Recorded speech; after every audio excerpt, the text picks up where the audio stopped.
भैया अग्निपथ योजना जैसा बाकी सब डिपार्टमेंट पर भी लागू कर दो ना। अच्छा काम करोगे तो परमानेंट, वरना रिटायर। जिससे बाकी सब सरकारी डिपार्टमेंट में बढ़िया काम करेंगे, ताकि उन्हें हमेशा डर लगा रहेगा कि वरना नौकरी चली जाएगी। अगर रिश्वत ली, काम चोरी की तो 4 साल बाद रिटायर। और ये जितने भी MP MLA है वो 5 साल पद पर रहने के बाद जीवन भर पेंशन लेते हैं और हर तरीके की सुविधा लेते हैं वो अलग। तो भैया इतना पैसा क्यों वेस्ट करना इन लोगों पर? ये तो वैसे भी जनता की सेवा करने के लिए आए हैं, तो इनको सेवा करने दो ना। जब पद से रिटायर हो गए तो फिर काहे की सुविधा? जब इनका पद 5 साल का, तो सुविधा जीवन भर की क्यों? दोस्तों, आप सबके मन में आजकल ये सवाल जरूर उठ रहा होगा कि आखिर ये अग्निपथ स्कीम क्या है, जिसकी वजह से युवा सड़कों पर आकर हुड़दंग मचा रहे हैं और अपने ही देश की संपत्ति को नुकसान पहुंचा रहे हैं। क्या इस स्कीम से युवा बर्बाद हो जाएंगे या आर्मी कमजोर हो जाएगी? इस स्कीम के फायदे हैं या नुकसान, आपके इन्हीं सब सवालों का जवाब देंगे आज के इस वीडियो में, तो बने रहिए अंत तक। तो दोस्तों, आर्मी में 2 तरह की भर्तियां होती है। एक होती है ऑफिसर लेवल पर, दूसरी होती है सैनिक व जवान लेवल पर। अब जो ऑफिसर लेवल पर भर्तियां होती थी वो तो एज इट इज वैसी ही होगी जैसे होती थी और आगे भी वैसी ही होती रहेगी, उसमें कोई बदलाव नहीं किया गया है। पर जो ये अग्निपथ स्कीम आई है उसमें जो जूनियर लेवल पर भर्तियां होती थी वो अब नहीं होगी। इनको रिप्लेस कर अग्निपथ स्कीम लाई गई है। अब बहुत से लोगों के मन में ये डाउट है कि अग्निपथ स्कीम के साथ में ये भर्तियां भी आएगी या नहीं आएगी। तो मैं आपको ये चीज़ क्लियर कर दूं कि अब वो पहले वाली भर्तियां नहीं आएगी। अब जितनी भी जूनियर लेवल पर भर्तियां होगी वो अग्निपथ स्कीम के तहत ही होगी। अग्निपथ स्कीम में 17.5 साल से 21 साल तक के युवा 10वीं के बेस पर अप्लाई कर सकते हैं। इस साल सरकार ने 46,000 भर्तियां निकाली है और सिर्फ इसी साल के लिए एज लिमिट को 21 से 23 तक कर दिया गया, क्योंकि 2 साल से कोविड की वजह से कोई भर्तियां नहीं हुई है। और इन अग्निवीरों का जॉब पीरियड 4 साल रहेगा, उसके बाद इन्हें रिटायर कर दिया जाएगा। इन 4 सालों में अग्निवीरों को पहले साल सैलरी 30,000 पर मंथ मिलेगी। इसमें से 9,000 अग्निवीर फंड में जमा होगी और 21,000 इन हैंड मिलेगी। अब ये जो 9,000 अग्निवीर के फंड में सैलरी जमा होगी, उसमें सरकार 9,000 और मिलाकर 4 साल बाद रिटायरमेंट के टाइम पर ब्याज सहित ये पैसा अग्निवीर के अकाउंट में ट्रांसफर कर दिया जाएगा। ये 30,000 सैलरी दूसरे साल में बढ़कर 33,000 व तीसरे साल में 36,500 व चौथे साल में 40,000 हो जाएगी। और इन 4 सालों में जो टोटल पैसा सैलरी में से कटा है वो लगभग हो जाएगा 5.2 लाख। उसमें सरकार अपनी तरफ से 5.2 लाख और मिलाएगी, तो लगभग वो फंड हो जाएगा 10.50 लाख के आसपास। उसमें भी ब्याज जोड़कर लगभग अग्निवीर के हाथ में 4 साल बाद 11.71 लाख रुपए के आसपास आएंगे। और जो सैलरी मिली वो तो अलग है ही।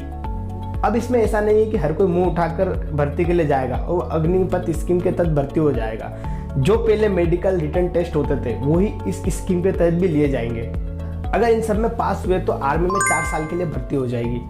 फिर 4 सालों के बाद उसमें से 25% युवाओं को ही परमानेंट किया जाएगा, बाकी 75% युवाओं को सर्टिफिकेट के साथ विदा कर दिया जाएगा।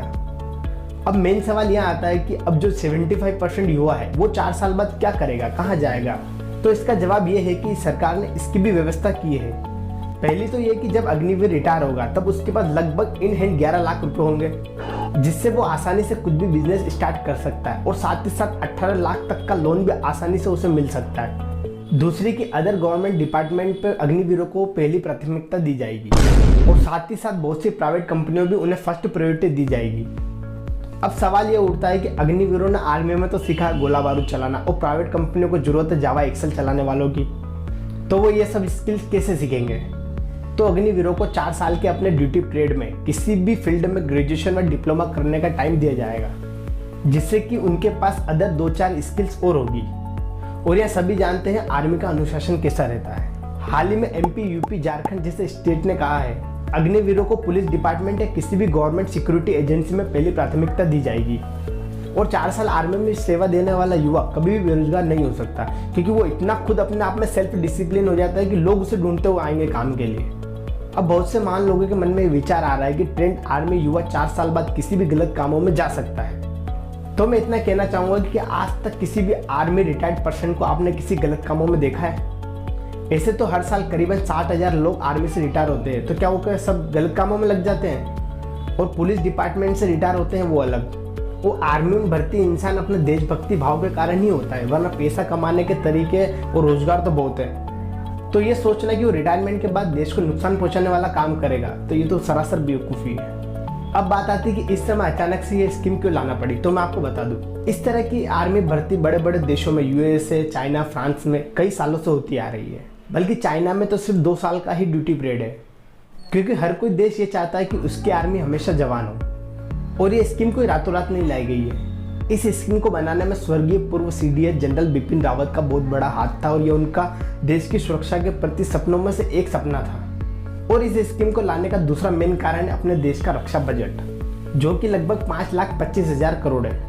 इसमें से लगभग 1,19,000 करोड़ सैलरी में जाता है और उतना ही लगभग पेंशन में जाता है और 80,000 करोड़ जाता है आर्मी के रख रखाव व खाने पीने में और 1,85,000 करोड़ जाता है सेना को मॉडर्न बनाने में व आधुनिक हथियार खरीदने में। अब इसको ध्यान से देखें तो लगभग 55% पैसा तो सैलरी व पेंशन में ही चला जाता है। अब आर्मी के लिए आधुनिक हथियार व टेक्नोलॉजी खरीदने के लिए पैसा कम बचता है और आने वाले टाइम पे युद्ध अब टेक्नोलॉजी के दम पर होंगे। अगर आपके पास टेक्नोलॉजी सही है तो मेन पावर कितना है उससे कोई फर्क नहीं पड़ता। भले आपके पास मेन पावर ज़्यादा हो पर टेक्नोलॉजी नहीं है तो आर्मी चंद घंटों में ही घुटने टेक देगी। अब सेंट्रल गवर्नमेंट कहती है भैया बजट तो यही है, अब इसी में सब कुछ मैनेज करना पड़ेगा क्योंकि गवर्नमेंट को बाकी डिपार्टमेंट भी चलाने हैं। इसलिए आर्मी को मॉडर्न बनाने के लिए पेंशन व सैलरी पर ध्यान दिया गया है। अब लोग कह रहे हैं कि तुम पैसा बचाने के लिए आर्मी के वीर जवानों की सैलरी काट रहे हो जो कि सरहद पर गोली खाने के लिए खड़े रहते हैं, तो उन अफसरों, विधायक, MLA की सैलरी क्यों नहीं काट रहे हो? तो इस पॉइंट पर मैं आप सब लोगों के साथ में हूँ। भैया अग्निपथ योजना जैसा बाकी सब डिपार्टमेंट पर भी लागू कर दो ना। अच्छा काम करोगे तो परमानेंट, वरना रिटायर, जिससे बाकी सब सरकारी डिपार्टमेंट में बढ़िया काम करेंगे ताकि उन्हें हमेशा डर लगा रहेगा कि वरना नौकरी चली जाएगी। अगर रिश्वत ली, काम चोरी की तो 4 साल बाद रिटायर। और ये जितने भी MP MLA है वो 5 साल पद पर रहने के बाद जीवन भर पेंशन लेते हैं और हर तरीके की सुविधा लेते हैं वो अलग। तो भैया इतना पैसा क्यों वेस्ट करना इन लोगों पर? ये तो वैसे भी जनता की सेवा करने के लिए आए हैं तो इनको सेवा करने दो ना। जब पद से रिटायर हो गए तो फिर काहे की सुविधा? जब इनका पद 5 साल का तो सुविधा जीवन भर की क्यों? और सेना में युद्ध चाहिए तो भैया हमें संसद में भी युद्ध चाहिए। बैन कर दो 60 साल के ऊपर व्यक्ति को संसद में भी 60 साल की एज लिमिट लगा दो। और चपरासी के लिए भी हमें एग्जाम देना पड़ती है तो MP MLA जो देश चलाते हैं उनके लिए कोई एंट्रेंस एग्जाम नहीं, इसके लिए भी कोई ना कोई एंट्रेंस एग्जाम होना चाहिए चुनाव में नामांकन भरने से पहले कि अगर आप लोग ये एंट्रेंस एग्जाम क्लियर करोगे तभी आप नामांकन भर सकते हो। तो गाइस यहीं तक का था आज का हमारा वीडियो। अगर मैंने कुछ मिस किया हो तो कमेंट सेक्शन में आप मुझे जरूर बताएं और दिल खोलकर अपने विचार रखें कमेंट सेक्शन में। और ये जो युवा प्रोटेस्ट के नाम पर सरकारी संपत्ति को नुकसान पहुंचा रहे हैं व दंगे कर रहे हैं, मैं उन्हें बता दूं कि अगर आपके नाम पर एक भी लीगल केस रजिस्टर्ड है तो आप किसी भी गवर्नमेंट जॉब के लिए एलिजिबल नहीं हो। और जो इंसान खुद अपने देश को आग लगा रहा है, अपने देश की संपत्ति को नुकसान पहुंचा रहा है, वो क्या औरों से अपने देश की रक्षा करेगा? तो मैं उन लोगों से ये विनती करना चाहूँगा, प्रोटेस्ट करना है तो शांति से करो। गवर्नमेंट कुछ ना कुछ बीच का रास्ता जरूर निकालेगी। इसे संपत्ति को नुकसान पहुँचाना सरासर गलत है। तो गाइस अपन मिलेंगे जल्दी फिर किसी नए वीडियो में। अगर वीडियो अच्छा लगे तो लाइक शेयर करना ना भूले और जाते जाते चैनल को जरूर सब्सक्राइब कर ले ताकि आप हमारा कोई भी वीडियो मिस ना कर सको। तो तब तक के लिए bye bye, take care, be safe, Jai Hind.